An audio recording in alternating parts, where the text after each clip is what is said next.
Bueno, en 1760, Tissot, colega de Zimmermann, había diagnosticado una categoría particular de comportamiento solitario en un texto que dio forma al debate sobre el tema hasta el siglo XX. Quienes se entregaban al vicio del onanismo, escribía aquel, están afectados por quejas hipocondriacas o histéricas y los abruman los accidentes que acompañan esos severos trastornos: melancolía, suspiros, lágrimas, palpitaciones, sufocaciones y desmayos. La secuencia de hechos tenía que ver con un apartamiento más general de la compañía. Una vez que el individuo comenzaba a obsesionarse con un deseo específico y dejaba de participar en los asuntos de los otros, el desastre llamaba a la puerta. Las personas con inclinaciones a consagrarse a una sola idea, insistía Tissot, nada es más pernicioso que la ociosidad y la inactividad. Estas son particularmente perjudiciales para nuestros pacientes, quienes no pueden evitar con demasiada diligencia la pereza y la soledad. El ejercicio campestre y los trabajos rurales los distraen más vigorosamente que muchos otros. Dos aspectos en particular del enfoque adoptado por Zimmermann para el tópico de su elección eran pertinentes para la historia de la soledad en momentos en que cobraba forma el mundo moderno. El primero era su concepción de la soledad como un acontecimiento. El mero hecho del encierro físico era de escaso interés. Lo que había que preguntarse no era si la persona estaba sola, sino por qué. El determinante del impacto de la soledad tanto sobre el individuo como sobre la sociedad era el estado de ánimo causante del alejamiento de la compañía. Había una completa diferencia entre el apartamiento en una recámara privada o en el campo con un objetivo de recogimiento y el retiro en esos mismos espacios debido a un traspié emocional o una pasión errónea.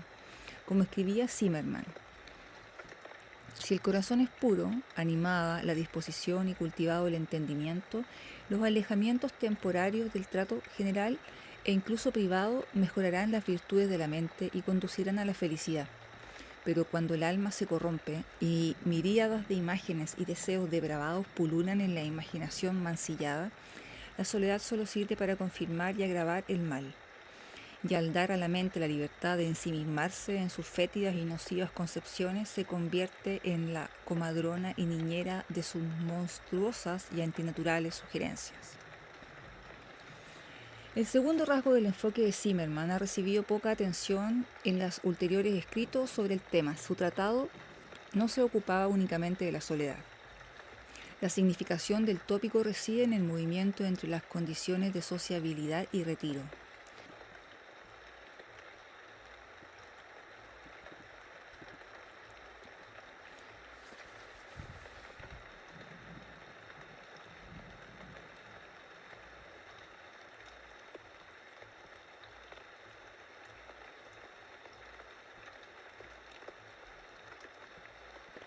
Su intervención literaria tenía el designio de alcanzar un mundo donde los beneficios de la soledad y las ventajas de la sociedad puedan conciliarse con facilidad y entremezclarse unos con otros.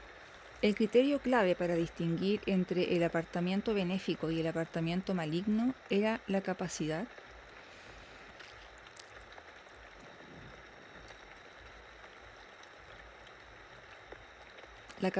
de manejar la transición entre los dos estados. La soledad, con el fin de recogerse en sí mismo, era aceptable si el individuo tenía la fortaleza anímica de acopiar las ganancias del periodo de reflexión y volver a la lid con un sentido remozado de sus metas. Las virtudes adquiridas en el trato racional con anterioridad al periodo vivido en soledad garantizarían un retorno exitoso al mundo de los debates y la asociación.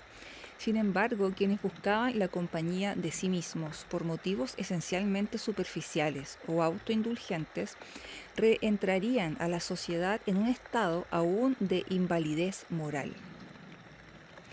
Otras formas de retiro eran cada vez más peligrosas porque parecían interrumpir por completo el camino de vuelta a la sociabilidad.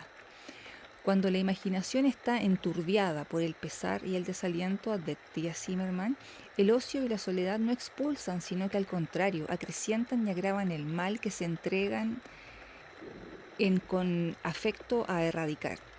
La víctima del abatamiento Nunca se recuperaría si evitaba la compañía de las personas capaces de condolerse y entender su sufrimiento, que no pueden más que aumentar y agravarse en soledad.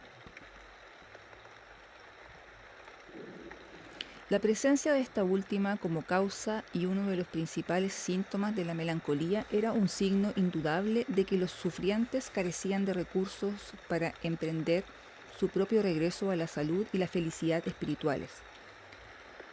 Su estado se autoalimentaría hasta generar a la larga síntomas físicos que reducirían aún más las perspectivas de recuperación. La propia soledad, lejos de mitigar, no hace más que exacerbar la aflicción de estos desdichados mortales. El daño creado por el fanatismo religioso comenzaba con la decisión de rechazar la observancia colectiva y la autoridad de los líderes espirituales. Un voto monástico era el billete de entrada a un camino del que no podía volverse. En el encierro de la celda, la imaginación privada de toda restricción racional se desfocaría. Un Dios silencioso no ofrecería consuelo.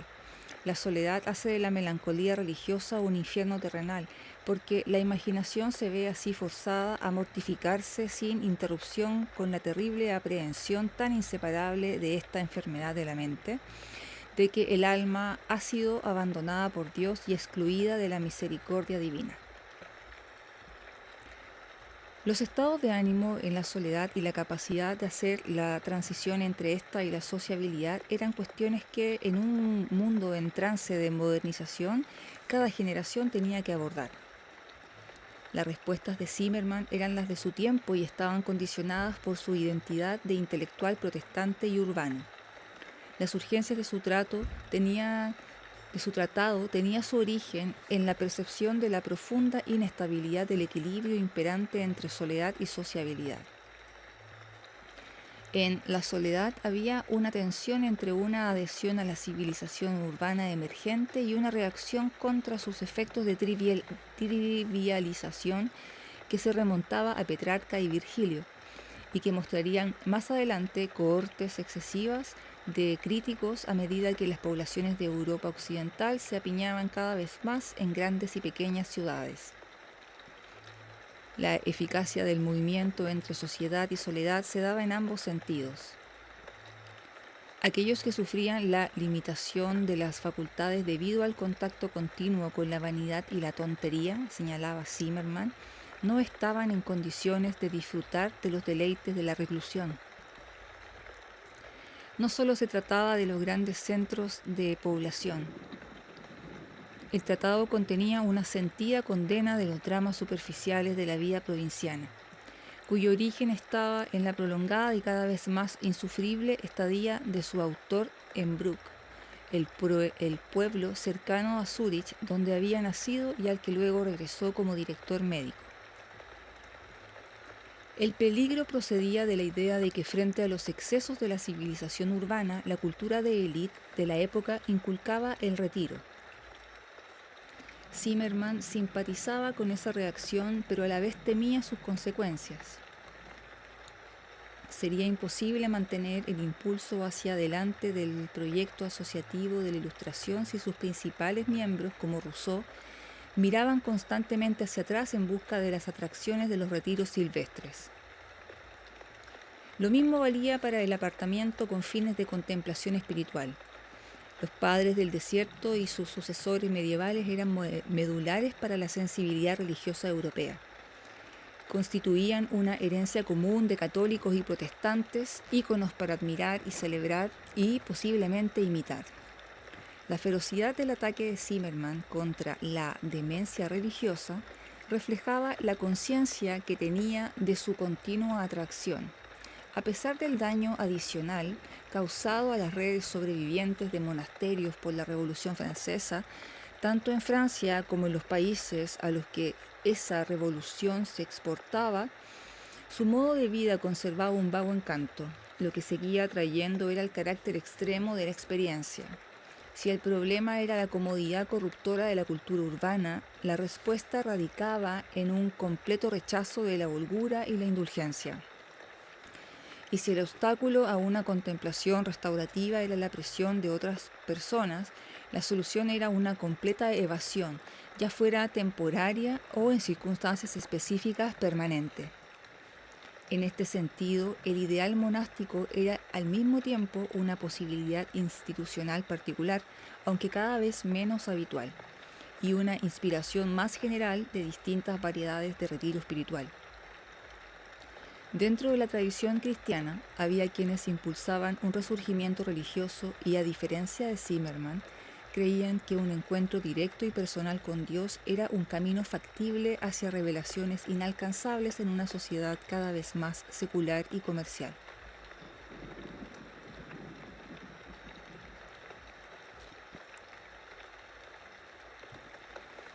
Una inquietud adicional era la que suscitaba el papel disruptivo de la imaginación.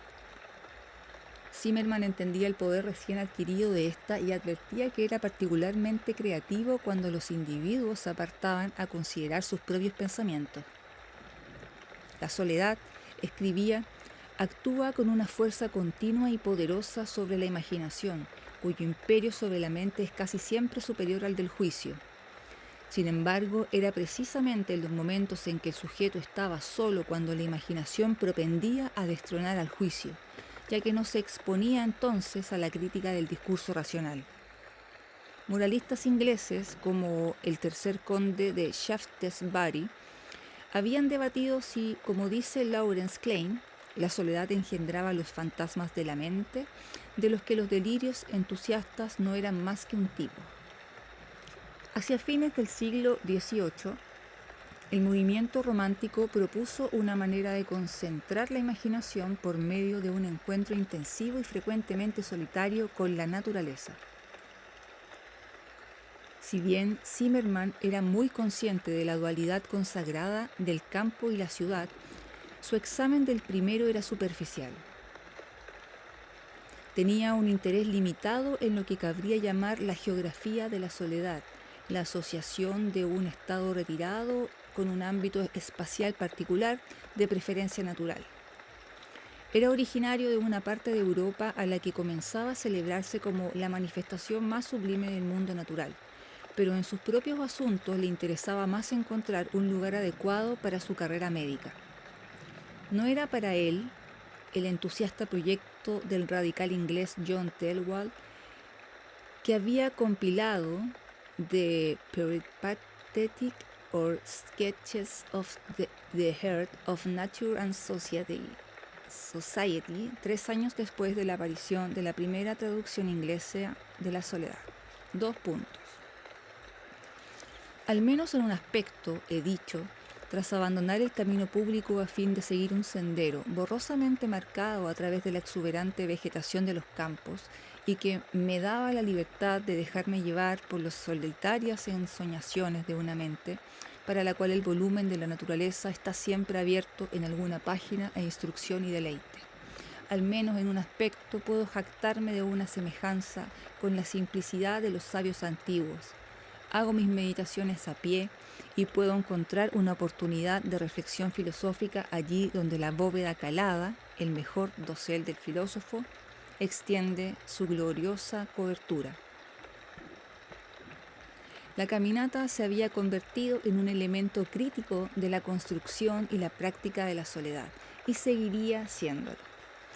Será el tema central del capítulo 2, dedicado al siglo XIX, y le haremos una nueva visita en el capítulo 5 sobre el siglo XX.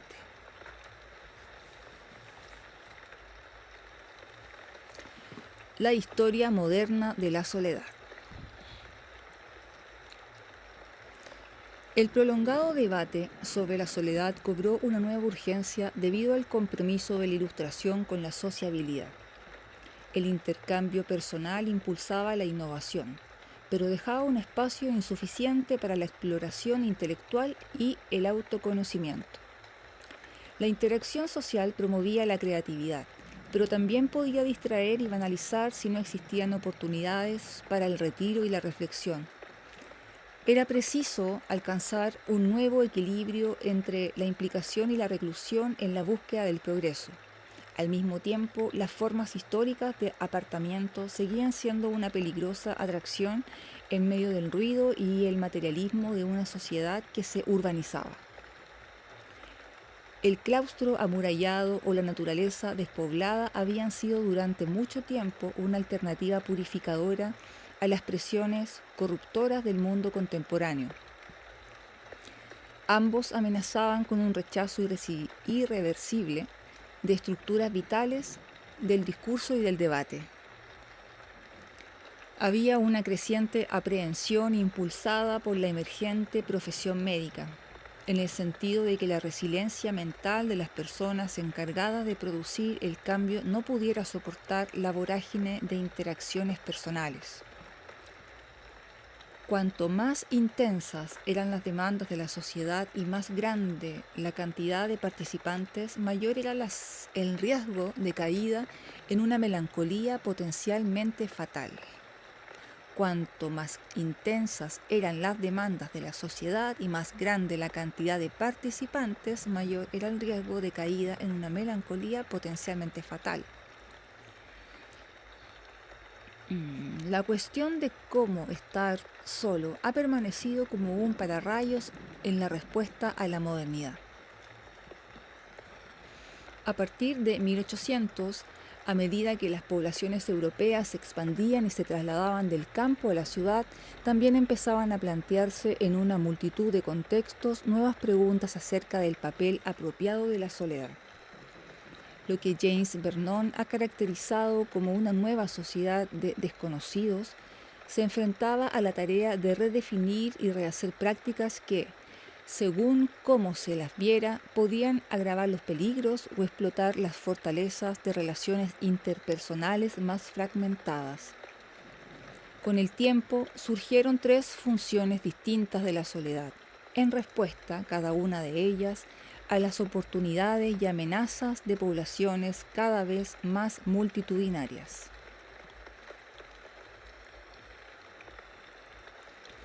El linaje de la primera de ellas se remontaba al movimiento romántico y de ahí a prácticas de oposición que interesaban a Zimmermann. En este discurso, la soledad era una crítica recurrente e incesantemente remodelada de todo lo que se concebía como modernidad. El núcleo del cambio rechazado eran los centros urbanos en expansión que corrompían las relaciones humanas y amenazaban la salud física. El ámbito principal de la recuperación espiritual corporal era la naturaleza en una forma tan prístina como podían proporcionarlas las islas británicas. Con el crecimiento de los sistemas de transporte internacional desde mediados del siglo XIX en adelante, resultó posible interactuar en persona o a través de la literatura de viajes con paisajes verdaderamente silvestres.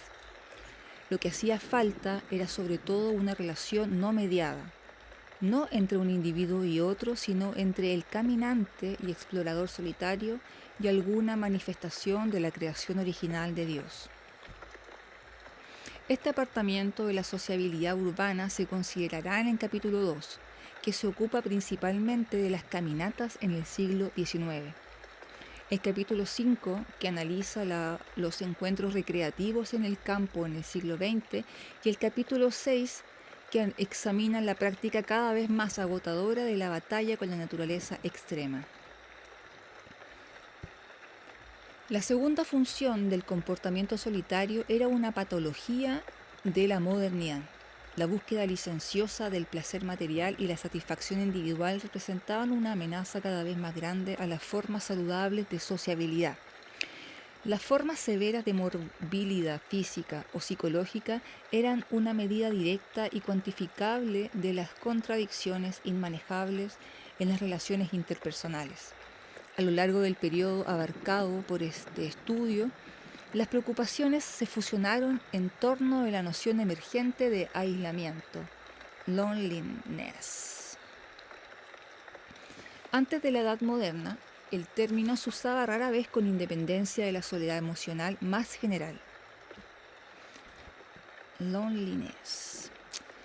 El opúsculo de 1643 de John Milton sobre el divorcio sostenía que el matrimonio era en lo primordial un remedio contra el loneliness, el aislamiento, y existía para aportar la apropiada y animada conversación del hombre con la mujer para confortarlo y reanimarlo frente a los males de una vida solitaria.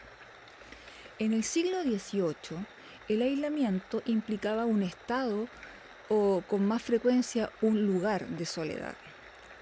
Comenzó a aparecer con mayor amplitud como una emoción negativa distinta en los escritos de los poetas románticos. El vagabundeo desencantado de Childe Harold de Byron lo lleva a los Alpes. Los palacios de la naturaleza, cuyos vastos muros han coronado las nubes sus nevadas cabelleras y entronizado la eternidad en glaciares salones de fría sublimidad. En el lago Le Mans, sin embargo, había exceso de humanidad, y el protagonista reiniciaba su búsqueda de una forma de soledad amarga. Pronto he de renovar en mí la vida solitaria, pensamientos ocultos, pero no menos queridos que antaño. El término aislamiento ingresó al discurso popular durante el siglo XIX, aunque inicialmente el concepto quedó subsumido en las patologías de la soledad examinadas por sucesivas autoridades médicas y otros escritores. En el cuento de Navidad de 1840 de Charles Dickens, el narrador traba amistad ese día de fiesta con un hombre entrado en años y sordo, al que procura sacar de su encierro melancólico, no descrito en el relato como aislamiento, sino como un estado de soledad. El aislamiento se convirtió gradualmente en una enfermedad independiente que tenía un conjunto específico de síntomas. En 1930, G. K. Chesterton satirizó el surgimiento de lo que parecía ser un fenómeno particularmente local. 2 puntos. Una de las mejores manifestaciones de un incansable patriotismo ha adoptado la forma de un llamado a la nación acerca del tema del aislamiento. Se lamenta que el individuo esté recluido en Inglaterra, en un sentido desconocido en la mayoría de los demás países, y se exige hacer algo, y hacerlo ya, para vincular a todos estos individuos solitarios en una cadena de sociabilidad. La disciplina emergente de la psicología recibió el aislamiento con los brazos abiertos. En sus manifestaciones más intensas, este podía causar brotes de enfermedades psicóticas. Se dio entonces nueva vida al confuso concepto de melancolía como un estado en el que interactuaban los síntomas mentales y físicos. En el capítulo 7 examinará el surgimiento luego de 1945 de una crisis pública de aislamiento que culminará en la designación de un ministro, el primero en el mundo, encargado de ocuparse del fenómeno, así como en la publicación de una estrategia oficial para combatirlo. El tercer cambio fue el más ubicuo, pero aún así el menos reconocido por los comentaristas contemporáneos. El reemplazo de los médicos literatos por científicos sociales profesionales desde fines del periodo victoriano en adelante hizo poco para modificar el estatus marginal de los comportamientos solitarios. El primer gran estudio que situó la soledad como un aspecto normal y necesario de la vida fue el escrito por el psicólogo Anthony Storr, recién en 1988. El autor montaba un proceso contra la ortodoxia predominante. Existe la difundida creencia, escribía en el prefacio, de que las relaciones interpersonales de tipo íntimo son la principal, si no la única fuente de felicidad humana. Su libro estimuló un mayor interés en el tema entre los científicos sociales, pero aún en el 2016, Ira Cohen podía señalar que, si bien mis colegas sociólogos han hecho extraordinarios progresos en el estudio del modo en que los individuos se embarcan en una interacción social, rara vez han reconocido la existencia de todo un campo de comportamientos que las personas adoptan cuando no están involucradas en encuentros interpersonales. Esas actividades, sostendremos en esta historia, eran algo más que pasatiempos residuales oscurecidos por el ruido y la energía del progreso comercial. Antes bien, se trataba a la vez de un producto de la modernidad y de una condición necesaria para su éxito. Desde comienzos del siglo XIX en adelante, mejoras multiformes en la prosperidad material, los mercados de consumo y las redes de comunicación hicieron posible una gama más amplia de prácticas solitarias en el conjunto de la población. En su forma básica, la de un ámbito de ocio fugaz en medio de una vida complicada, la soledad se tornó más accesible, sobre todo para las mujeres y los trabajadores pobres. Nuestro argumento será especialmente en los capítulos 3 y 5, que en todas las etapas de la vida, y para todos, salvo los miembros más desposeídos de la sociedad, esas formas de afán solitario hicieron posible una sociabilidad sustentable. Una concepción estática de la soledad como actividad oscureció las dinámicas de cambio en las tres funciones mencionadas. En el Tratado de Zimmermann, así como más ampliamente en su propia época y tiempos ulteriores, la soledad se consideraba como un mero antónimo de la compañía física. Como hemos visto, Zimmermann insistía en el carácter crítico de los motivos que inducían al apartamiento, pero suponía, no obstante, que en todas las circunstancias se ocupaba de la ausencia de otro en un espacio en particular.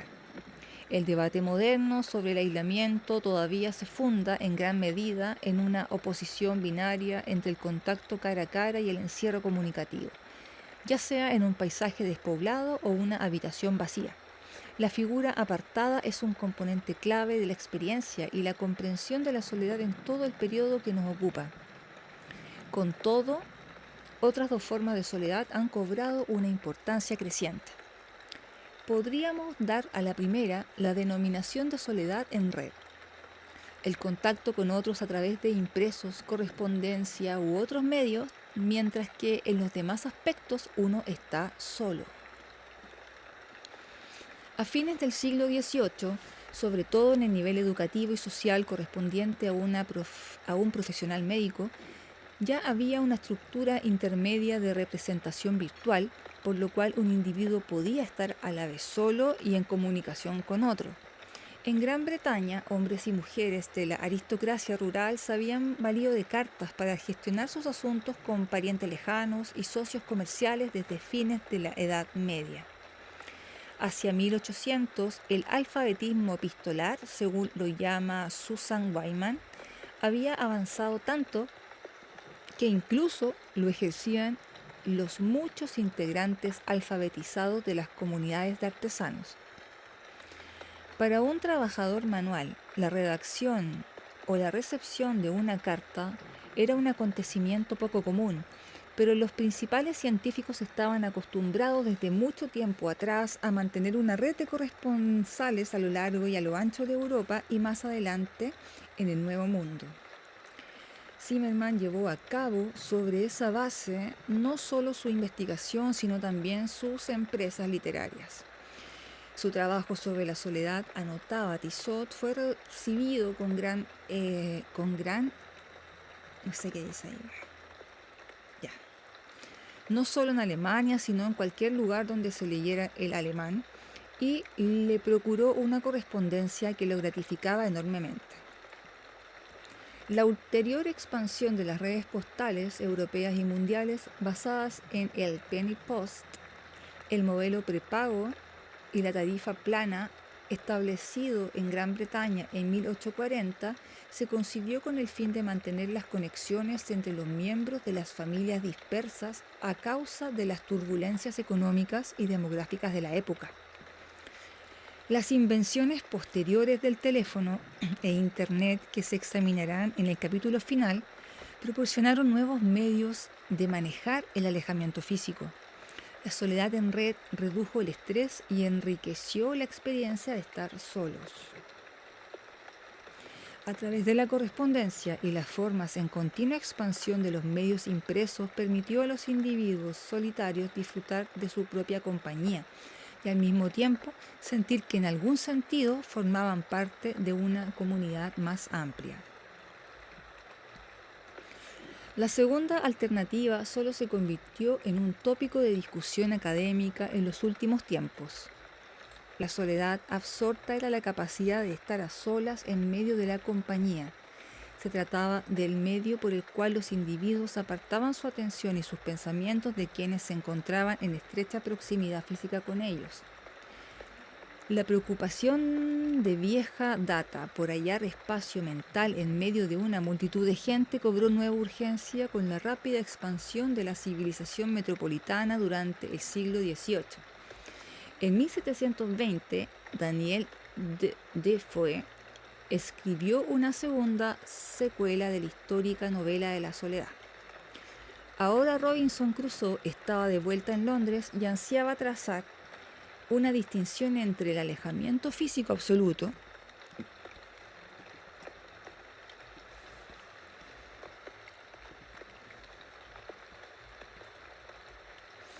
ya fuera elegido o forzado y un apartamiento temporario de la compañía circundante. El náufrago retornado no sentía nostalgia de su vida anterior. La soledad de la que había disfrutado era necesaria para el bienestar de su yo moral, pero artificial y riesgosa cuando se desconectaba de las estructuras morales y las perspectivas circunscritas de la sociedad educada. Las formas más profundas de reflexión espiritual se entendían mejor en medio de la actividad cotidiana. Las contemplaciones divinas, insistía Crusoe,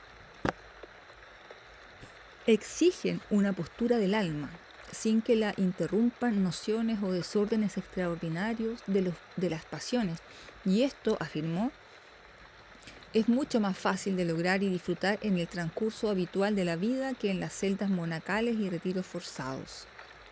La multitud, específicamente la de la capital de la nación, era una condición de la meditación disciplinada y productiva, no su negación. 2 puntos. Es notorio entonces que, como no veo en el retiro forzado en una isla otra cosa que lo que dista de estar retirado, puesto que los pensamientos no alcanzan durante largo tiempo la compostura que viene a una situación apartada, puedo afirmar, por tanto, que disfruto mucho más de la soledad en medio de la más grande aglomeración de hombres del mundo. Y me refiero a Londres, donde esto escribo, de lo que nunca podría decir haber disfrutado en los 28 años de confinamiento en una isla desolada. El argumento se refería a que era necesario y también a lo que era factible. El creador de Crusoe no tenía dudas de que abstraerse a voluntad de las complejas redes en las cuales vivía y trabajaba era una proposición meramente práctica. Su héroe insiste que todas las partes de una completa soledad pueden disfrutarse con tanta eficacia, si así nos place y con el concurso suficiente de la gracia, aun en las más populosas ciudades, en medio del tumulto de la conversación y la galantería de una corte o del ruido y los trajines de las armas, como en los desiertos de Arabia y Libia o en la desolada vida de una isla deshabitada. Por su naturaleza, la soledad absorta ha dejado pocos testimonios, pero cabe argumentar que en los atestados interiores domésticos en los cuales vivió la mayoría de la gente durante gran parte de la época abarcada por este estudio, era el medio principal de obtener los beneficios tradicionalmente reclamados del alejamiento físico. Requería cierto grado de concentración ejercitada y su duración podía variar de unos pocos minutos de contemplación o ensoñación a una inmersión prolongada en una tarea o distracción personal. Había una asociación frecuente con cierto tipo de soledad en red. La más obvia, la de perderse en un libro mientras la ruidosa vida de la casa proseguía en torno del lector.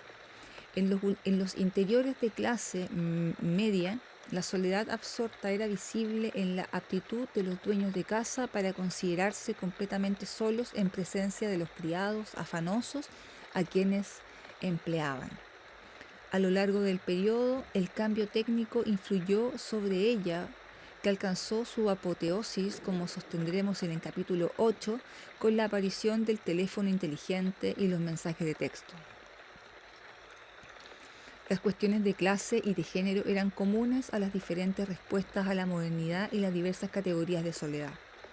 Los escritores de fines del siglo XVIII y comienzos del siglo XIX que se ocupaban del tema, así como de la melancolía en términos más generales, no tenían duda de que su principal interés estaba en los hombres de buena educación.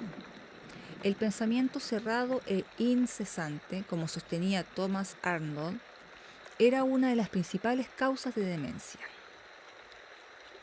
El pensamiento cerrado e incesante, como sostenía Thomas Arnold, era una de las principales causas de demencia.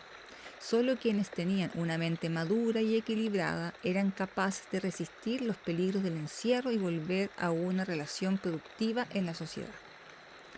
A la inversa, quienes dedicaban horas excesivas a sus estudios eran especialmente vulnerables a las patologías de la soledad, mientras que el grueso de la población estaba protegido de estas debido a sus limitaciones intelectuales.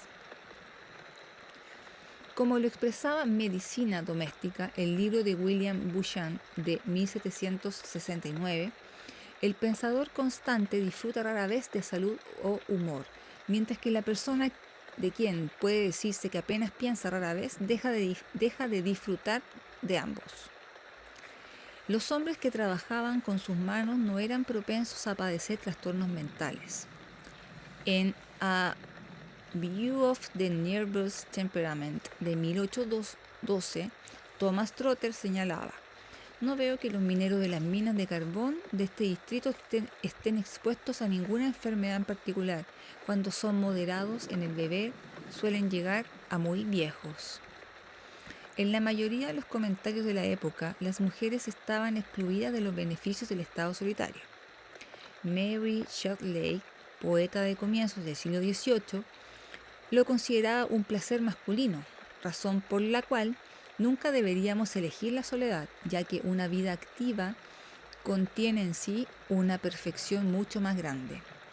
Había una posibilidad de apartamiento en nuestro estudio, nuestros jardines y el silencioso y aislado retiro de un umbroso bosquecillo. Pero nadie puede así ser feliz en soledad, a menos que tenga una pureza mental interior, restringidos sus deseos y bajo el gobierno absoluto de la razón sus pasiones.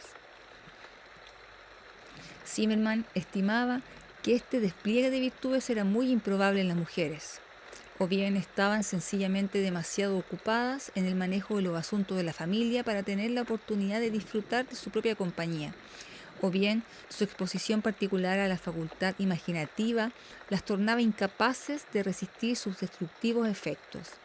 La soledad es aún más prolífica en demencia visionaria en la mente de las mujeres. Hacía notar que en la de los hombres, dado que las imaginaciones de estos últimos están en general menos gobernadas por una sensibilidad irritable y menos restringidas por la estabilidad del juicio. A ver, lo leo de nuevo. La soledad es aún más prolífica en demencia visionaria en la mente de las mujeres. Hacía notar que en la de los hombres, dado que las imaginaciones de estos últimos están en general menos gobernadas por una sensibilidad irritable y menos restringidas por la estabilidad del juicio. Las personas con tiempo a su disposición debían contar con cierto nivel de educación para dar buen empleo a su ocio. El poeta del siglo XVII, Abraham Cowley, señalaba en su ensayo Of Solitude que no puede recomendar en exceso la soledad a un hombre totalmente iletrado, quienes daban con lo que él llamaba los pequeños intervalos de soledad accidental que con frecuencia ocurren en casi todas las condiciones, con excepción de las más humildes de las personas que tienen más que suficiente con ocuparse de las provisiones necesarias de la vida. Necesitaban tener acceso a libros o alguna forma de arte de ingenio para llenar sus horas vacías. Es posible sostener, sin embargo, que la soledad tiene una existencia con mayúscula y una existencia con minúscula. Hay una tradición literaria intertextual examinada en el Tratado de Zimmerman y revisitada en la prosa y la poesía a lo largo del período moderno. Y hay una tradición de prácticas comunes y corrientes que han sido y siguen siendo de crucial importancia para hombres y mujeres de todos los niveles sociales y educativos, cuando buscan equilibrar su vida y encontrar espacio para sí mismos en medio de las exigencias de la compañía. Los pequeños intervalos de soledad accidental de Cowley no eran propiedad exclusiva de los privilegiados, ya fueran hombres o mujeres. En los comienzos del siglo XIX, la mayor parte de la población, aún en una Inglaterra que se urbanizaba, podía encontrar en la economía rural muchas de las oportunidades existentes de este tipo. En 1800, el poeta jornalero Robert Bloomfield se refería en The Farmer's Boy al muchacho que se ocupaba de un campo de trigo en crecimiento y que en el transcurso de sus labores diarias disfrutaba de sus frecuentes intervalos de sosiego y solitario. La soledad bebe singulares encantos, dice. Como lo exploraremos en los capítulos 3 y 5, durante la jornada laboral había momentos en que las exigencias del trabajo podían quedar suspendidas, aún más antes de la imposición de la disciplina horaria fabril. En el hogar había también momentos de evasión cuya incidencia variaba según la cantidad y las edades de los hijos. La densidad de la compañía mudaba a lo largo del día, dado que los hombres se marchaban a trabajar y cada vez más hijos, según crecían, iban a la escuela. Y siempre, sobre todo en las zonas rurales, pero no solo en ellas, había más allá de la puerta de calles, jardines, veredas y campos donde era posible durante periodos fugaces estar solo con uno mismo. Las categorías de la soledad con mayúscula y con minúscula tienen que verse en su relación recíproca.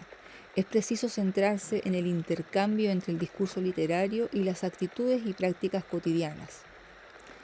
En su clásico estudio del tema relacionado del ideal pastoral en la vida estadounidense, Leo Marx sostiene que para apreciar la significación y el poder de nuestras fábulas americanas, es necesario comprender la interacción entre la imaginación literaria y lo que sucede al margen de la literatura en la cultura general. A partir de 1800 hubo a lo largo del periodo una serie de feroces debates sobre tópicos como por ejemplo el confinamiento solitario, que examinaremos en el capítulo 4, en los que había un complejo movimiento entre argumentos teóricos de alto nivel, algunos de los cuales se remontaban a la tradición monástica que tanto preocupaba a Zimmerman, y las experiencias reales y percibidas de delincuentes comunes.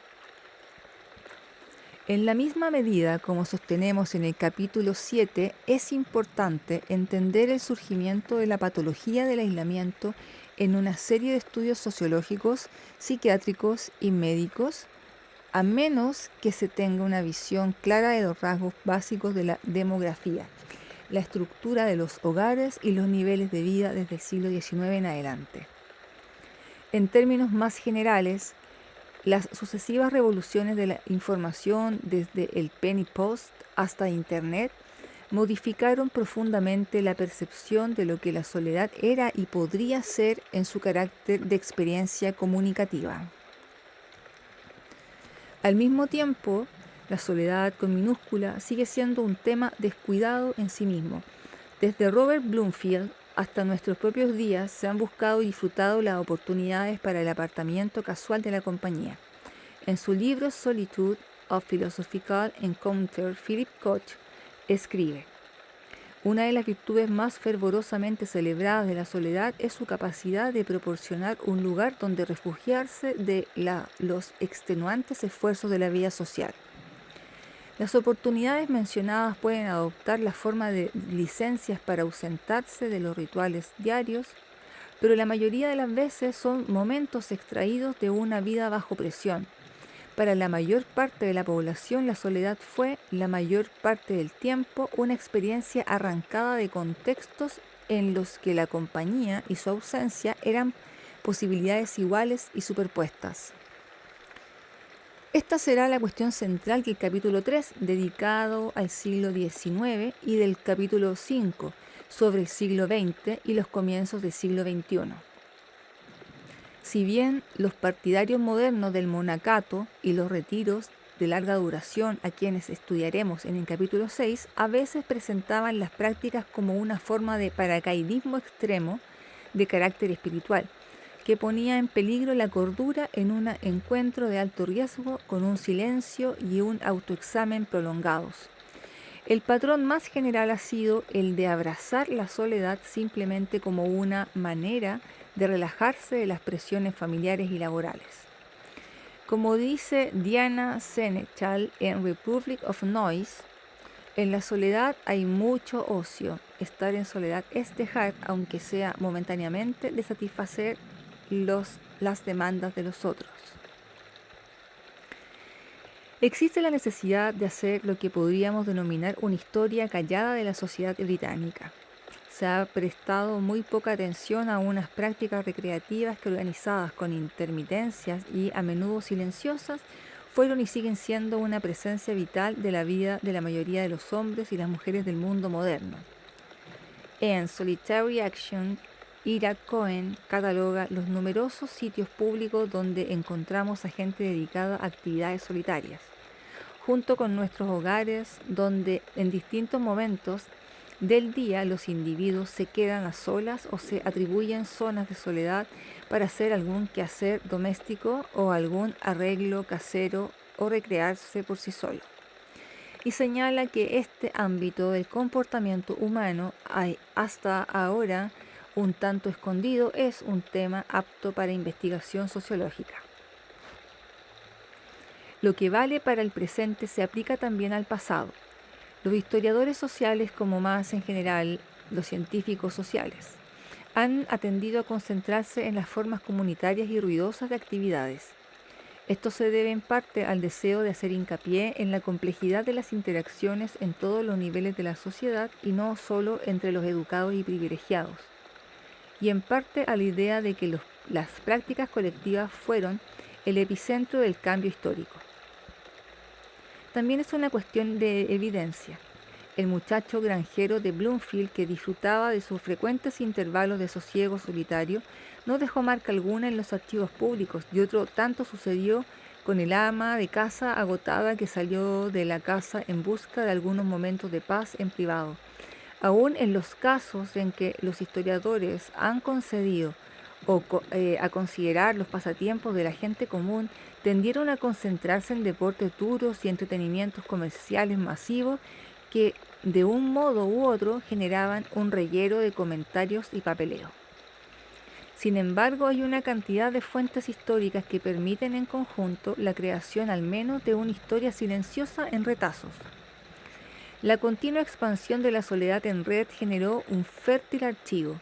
Como veremos en los 2 próximos capítulos, desde el inicio del lapso abarcado por este estudio, los pasatiempos solitarios dieron motivo a una literatura de periódicos y monografías que cubrían prácticas aisladas.